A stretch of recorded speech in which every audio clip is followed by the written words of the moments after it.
Welcome to Chronic Combat Conversations, a live look at our best bets, picks, and predictions for Dana White's Contender Series. And every UFC event. With your hosts, TV Scouting MMA and The Guru, back again, this time for Dana White's Contender Series, Season 6, Week 6. I know it's been a few weeks since we've done our Dana White Contender Series breakdown, but, with a week off, we figured why not try to get right back into it. What up, Papa Chuck? Glad to have you here, buddy. How you doing, man? So, what's new, TB? Week off? Man, feeling refreshed, coming back in, ready to get it popping here. Jew, tuning in from work. Yo, people, we appreciate you. Before you get your little happy hour after you leave work here, tuning in with us, getting warmed up. If you got your little something at work, make sure you got it going. So, anywho, yeah, so, man, it feels good. It was nice to take a week off mentally. We had, 11, 12 weeks straight with some fights. We were Contender Series started up. My seasonal job was ending. I was starting another job. So things were starting to really get, overall crazy. But thankfully, your boy, finished up the seasonal job. We got a nice week off from the UFC fights and the Wednesday show. So starting to work on a new advanced statistic in the Excel worksheet that Guru has been bothering me about in a good way. But yeah, so aside from that, man, I'm just excited to have some, Dana White's Contender Series to kind of just get us going here before, like a little warm up for our Wednesday show. I'm excited, man. How about you? Yeah, certainly getting warmed up. My week was pretty good, man. I know you know this. I guess I'll let the rest of the fans know. I bought a new car this week, so that was the boy. The boy. It's a nice little Kia. I'm very, very excited about that. Very proud of that. But yeah, that taken a fair amount of my mental space of, shopping and negotiating and driving round and round and round and round and round and dealing with all the bullshit. So, but no, I'm happy to have that done with, and super excited to get focused here, because we really only have, with football starting too. So like minds go different places, but we got, 3 solid weeks here of fights, and then we go back to a break. And which is super exciting. You're muted, by the way, TB. So I know I think you were responding, but nobody heard it. Super cool about this Wednesday show that you happen to be mentioning already. We have a special guest joining us for a brief interview and the main card. Mr. Matt Steamroller Fravola will be joining us. And that's a spicy guest. We could not be more excited to have him on. So we're really looking forward to that. Yeah, very much so. But hey, look at me thinking ahead. Yeah, let's get into it. Got all my Tapology pages preloaded. You see here we got the Dana White's Contender Series, Week 6, man. We took a few weeks off of this one, a little, conflict in my work schedule and stuff like that. But I was happy we were able to figure it out for this week because, man, we got a banger of a card, and we're gonna go ahead and start at the bottom here. We might as well get it popping because, dude, I know we were lucky enough to go ahead and see Blake Bilder live in action, front row, sitting right behind Mr. John Morgan and CM Punk. Yeah, man, dude, it was an awesome experience being there for CFFC, watching him defend, his title. So now he gets to call up to Dana White's Contender Series, and he's going against Alex Morgan. Yes, definitely.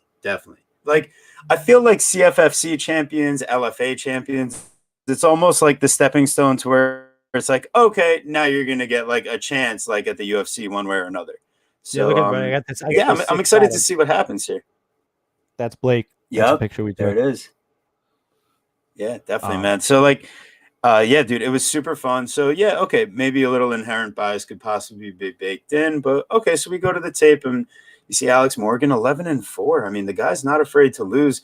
You see, he's actually got some solid names on his record, though. I mean, his most recent loss being in 2018, mind you, to Charles fucking Jourdain.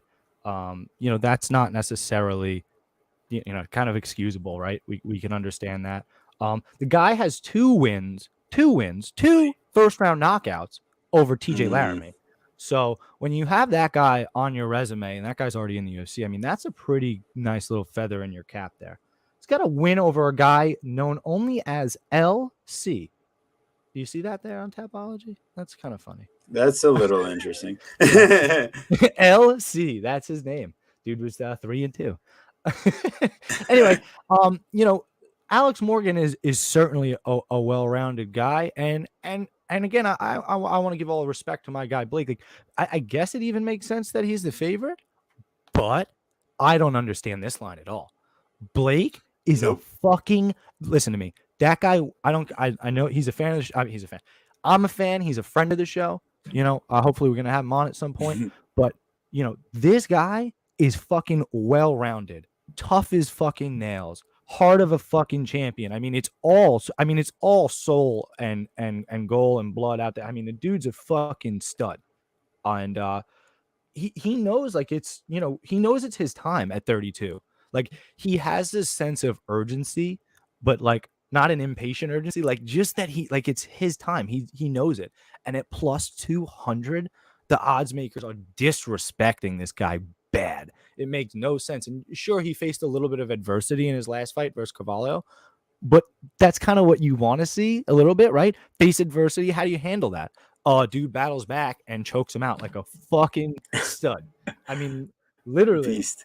No, he not. Yeah, I'm watching the other fight. Sorry, I'm watching the Frank Beneferto fight where he chokes him out with a triangle choke.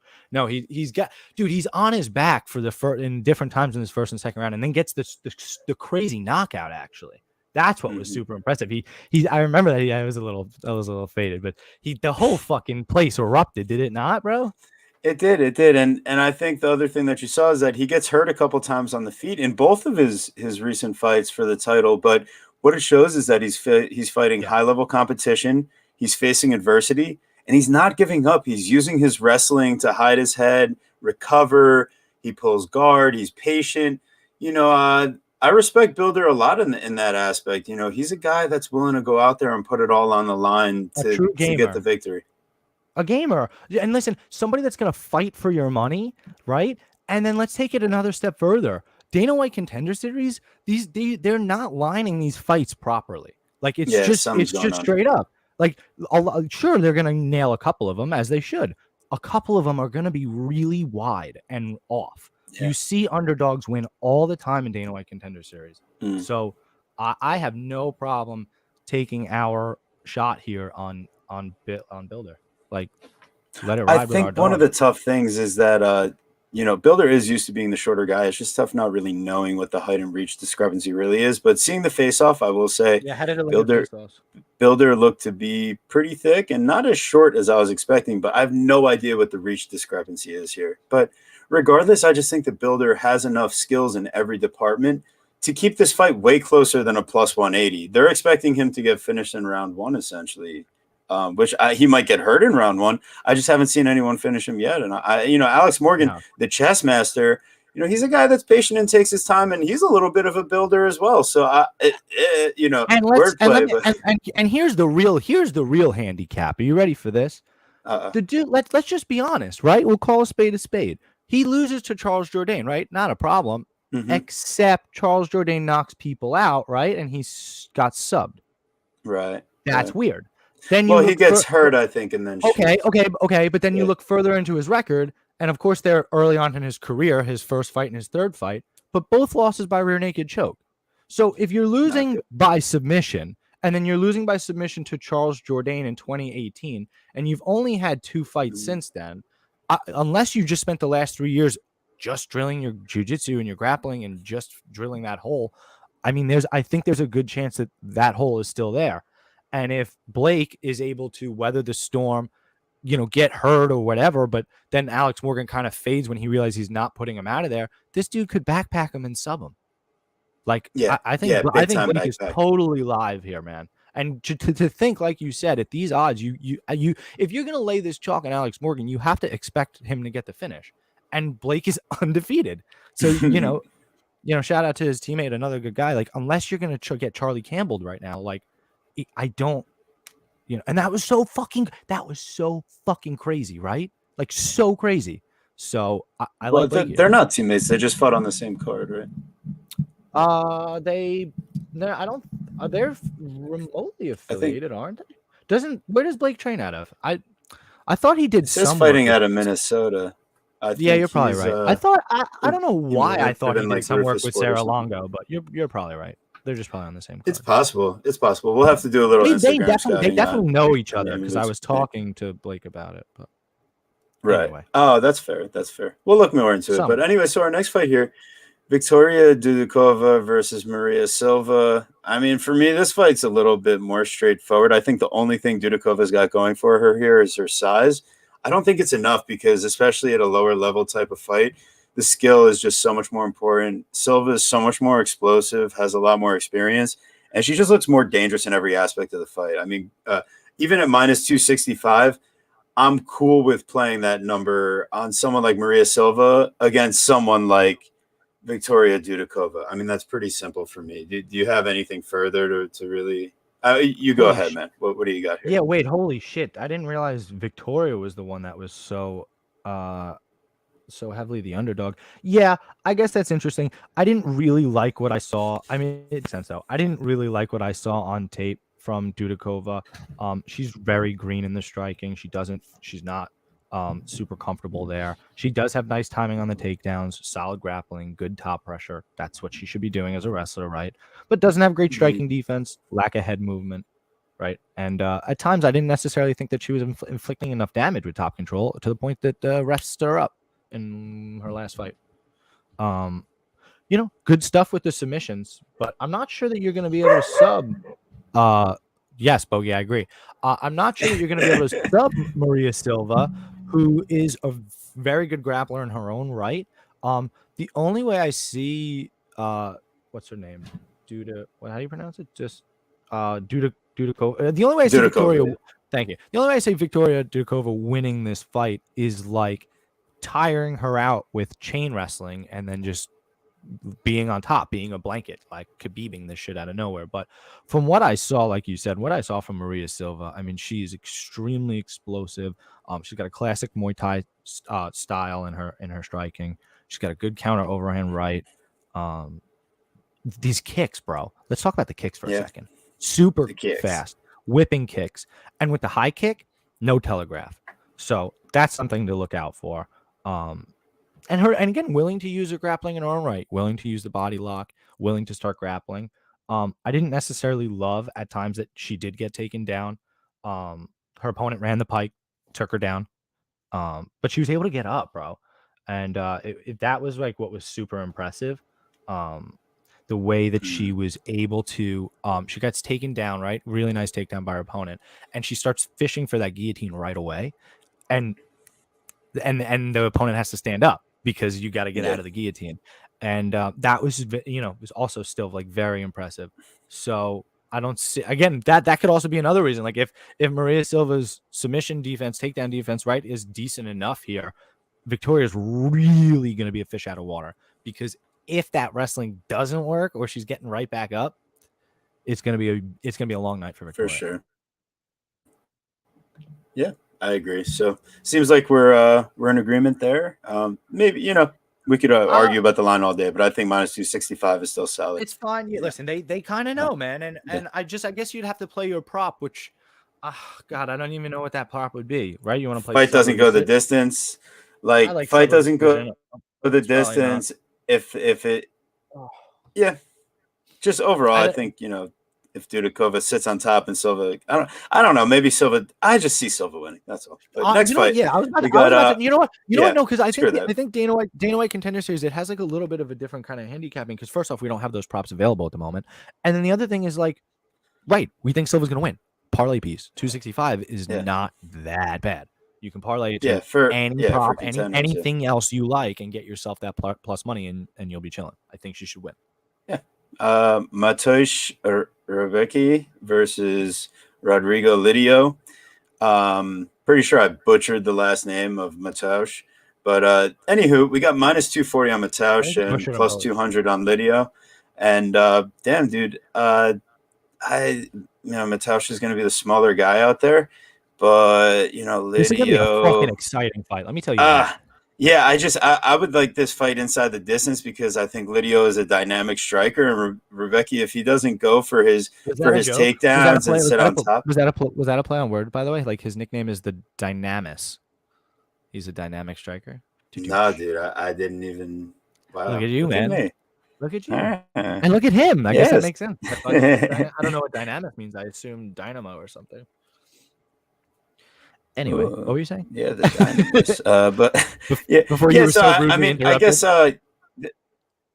right. I guess the -2, the -240 favor Rebecki. The question is, will he be able to actually land the takedowns on Lidio, who is going to be the sizably bigger opponent?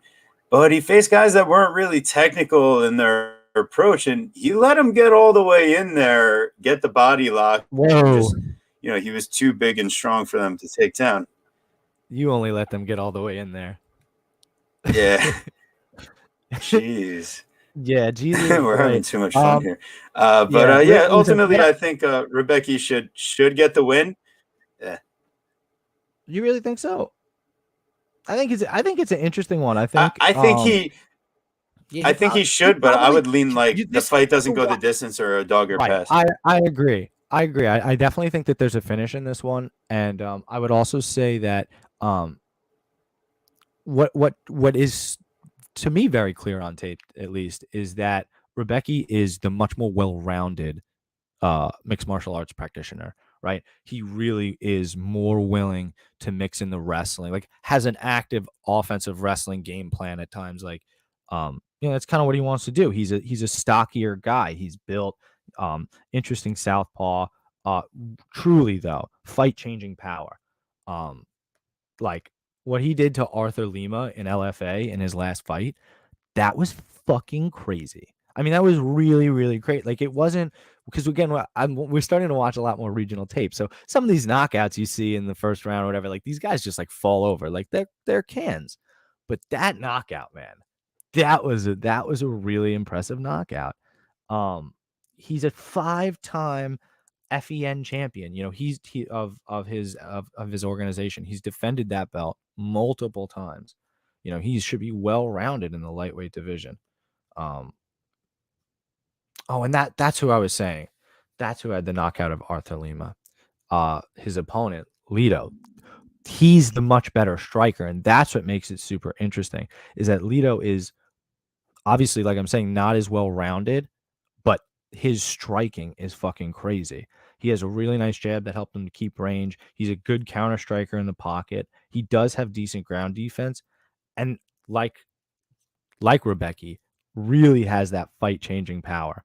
And you saw that with that Arthur Lima knockout. The knockout I was impressed with by Mateusz, since I was mixed up, that was the Felipe Maya knockout, where he knocked that dude out in 15 seconds, which he just crushed him. Was again very impressive as well. Oh, and then that was the other impressive one. I also watched, dude, I've been watching so much tape, so sorry guys. I also watched his Jose Barrios knockout, which again was just he's coming forward and he just clips this guy, and the dude is comatose, like brutal stuff. So what I did see was Mateusz being well rounded against, what's that guy's name, Arkady Ozipian. So that was where he really displayed his well roundedness. So if Rodrigo can't keep it standing, it's a problem. Yeah, I agree with that, and seems pretty straightforward. And that's but it might be a place to take a shot. And that's why I think that there's a finish. Sorry if I went too long on this one, but that's why I think. Nah, you just keep interrupting me every time I go to talk. All right, well, fucking tell me to shut up then, like that. No, I was just saying, because I let you go, and then I started saying something, and then you're like, whoa, blah, blah, blah. I mean, it's all good. This is why we needed like a quick warm up before we get to our Wednesday show. We're getting our groove back here. It's all good, my dog. But so here we go. Now we're getting to our, I guess this is co-main event of the evening. Like, is that what it is? We got Matej Penaz versus Sedriques Dumas. And this one is also on the banger category. Both guys, like whenever they fight someone, generally their opponent is trying to take them down, and for good reason. So You got Penaz at -155 and Dumas now at +135. Line closing up a little bit here, and for good reason, because I mean, I think I'm leaning the dog. What about you, Guru? I am the dog, the big bad dog. Dude, I didn't even understand why this guy is such a dog. Like, yeah. So what I saw from Money Penaz is that he's got some very straight technical punches, likes to throw punches in bunches. He'll pressure forward, but like almost recklessly at times. Mm. And, he does have solid balance on the takedown defense, but what I saw was that his opponent was a lot shorter and definitely lacked some technique there. Does have that whipping calf kick. He's cut. Like the dude is certainly a physical specimen. However, what I didn't like was even in these wins, this last fight, his decision win, which was actually important to see him go to decision, at least for me, he is so easily controlled against the cage. And it's like good, it's great. You're not getting taken down. That's also good. But dude, if you can't get your back off the cage, if you're not searching for the proper underhooks, like if you're not putting your head in the right position to start digging out, that's not good. It's just not something that I'm really willing to overlook, especially when in other striking areas, like he'll overthrow himself out of position. He gets overzealous. He has poor striking defense when he's striking. So the other interesting thing for both of these guys, it should be known, is that they're really middleweights. 100% middleweights. This fight is at light heavyweight. So it's basically no weight cut. It'll be very interesting to see how these guys really kind of handle that. Money's last 4 fights were at middleweight. And SD Dumas, who is only 6-0, 4-0 in Icon FC, right? So he's very limited in his experience in general. The dude had an unbelievable viral knockout earlier this year, which was fucking sick, head kick. And actually that was last year. Jesus Christ. No, it was this year. No, it was this year. It was January. He also had another knockout. I'll be okay. He had a viral knockout earlier this year in January. Fucking sick of it to Watt Dixon. And then he comes in against Aaron Highbow. And Highbow's, obviously not necessarily some great prospect, but whatever, 9-5. It's better than these 0-13 guys that people are fighting. And he puts on a wrestling clinic, like shows up with the takedowns and the ability to do that, which was really awesome to see. So again, similarly, I'm down to take a fucking shot on the dog here. SD is gonna fight for your damn money. Dude's a scrapper, and this guy is absolutely liable to get clipped. So let's rock with SD as a dog. Oh yeah, I like that. Give me the plus. What do we got now? +135 on DraftKings. Is it better on FanDuel somehow? FanDuel, I don't even think is posted yet. Fair enough, which is sketchy as fuck, but hey, we'll take it. And the other thing is you don't necessarily need to take SD by finish. Like, just be weary because, like I said, he just showed that he has the ability to grind out a decision. Like, I don't think he will necessarily do that because it is Dana White Contender Series and he wants to probably gets a prolific finish. But people saying that he needs a finish or bust is my point, is not necessarily the case. Yeah, and we made it. I mean, yeah, here we go. We got the main event. So it looks like we got a couple underdog shots so far, and coming into the main event here, we got Jose Henrique Soza versus also nicknamed Canela versus Yusaku Kinoshita. Yeah, okay. No, Canela. Like cinnamon. Yeah. Is that what it is? Yeah, it's so sketchy. He's 6'5", but cutting down. He just cut down to 170 for the. Okay, so when I also found out by doing his tape, homie, he's literally 20 years old. He's 19 or 20 years old. He's young. So sketchy. So I didn't. He'd never made welterweight before, and he made it perfectly fine today. Yeah, well, he doesn't really have I was like, wow, where's his muscles? He has no muscles. He just cut some fat, maybe. I think Yusaku's a fucking like. I thought he seemed to be one of the more well-rounded prospects I've seen in a while. I mean, he just was. I mean, he looks like a fucking tank. Yeah, that's really more of what I meant. He just looks more like a tank. It's tough to say he's well-rounded when you don't know like if he wants to like wrestle with people per se, you know. But dude likes to finish people. He likes to stomp on their face. He won't be able to do that here. That was fucking crazy. He was grabbing the cage. That was the only reason he got DQ.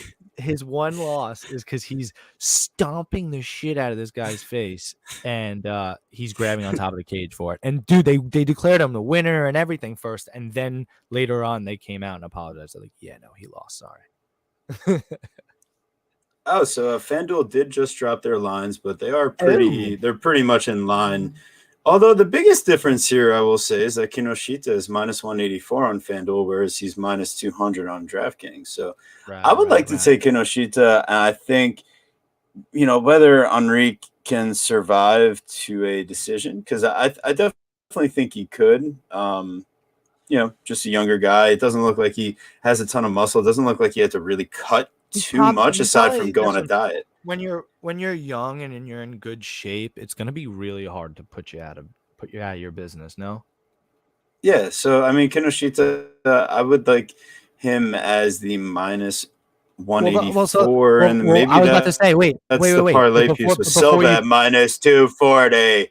But before you say that, the dude has only won his fights, very quickly, even in the regional scene. Do we even think that if it gets past, let's say, 2 minutes into the second round, does this guy have cardio? Because what we do know is that even though Jose Henrique didn't look very good at all in that decision fight against Pedro Oliveira, he did get there. It was a fucking sketchy decision. I don't know. I wasn't sure that he won it, to be quite honest. Yeah, that's my thing. Maybe he put more damage on.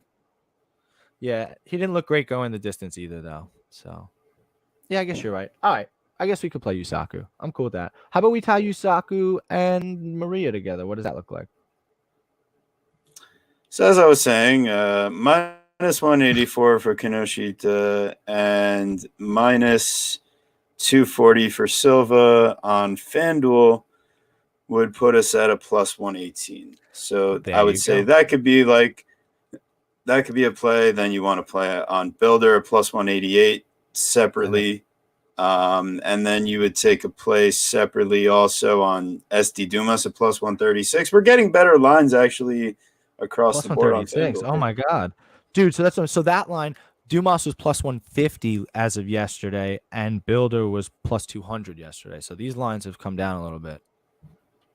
So that's actually a little surprising. I'll throw a few, like a quarter unit here, quarter unit there, and then on the other parlay, I'll do like a half a unit, I guess, or maybe a half unit on all three, because we only need like two of them or one. How does that work? You know math better. You figure that. Well, TV's gonna figure out the math, and then we would need 2 out of 3 no matter what. Well, we're gonna get it, so let's get it. Fair enough. So yeah, I guess let's scale them each out to half a unit. Never hurt anybody. So that'll probably be what we play together. We'll have a half unit Bilder, half unit Dumas, then half unit Silva and Kinoshita parlayed. And I don't really want to touch the Lidio Rebecki fight, but the props haven't opened yet. If we see something interesting, keep an eye on our Bet MMA page. So maybe as our last little hurrah here, we'll go over to Bet MMA tips, and I'll throw in these bets for you guys. And then you boys got to hit the road here. Excellent. Go get to work, TV. Might not even have enough time for this Bet MMA live on stream here, so we're just going to cut it, but it'll be up there. Everything we said, you guys just take a look over to betmma.tips, search for Chronic Combat Conversations, or is it Chronic Combat, right? Just Chronic Combat on there. So, yep, that is the truth. So, anywho, thanks, guys, for joining us. This has been a wonderful time.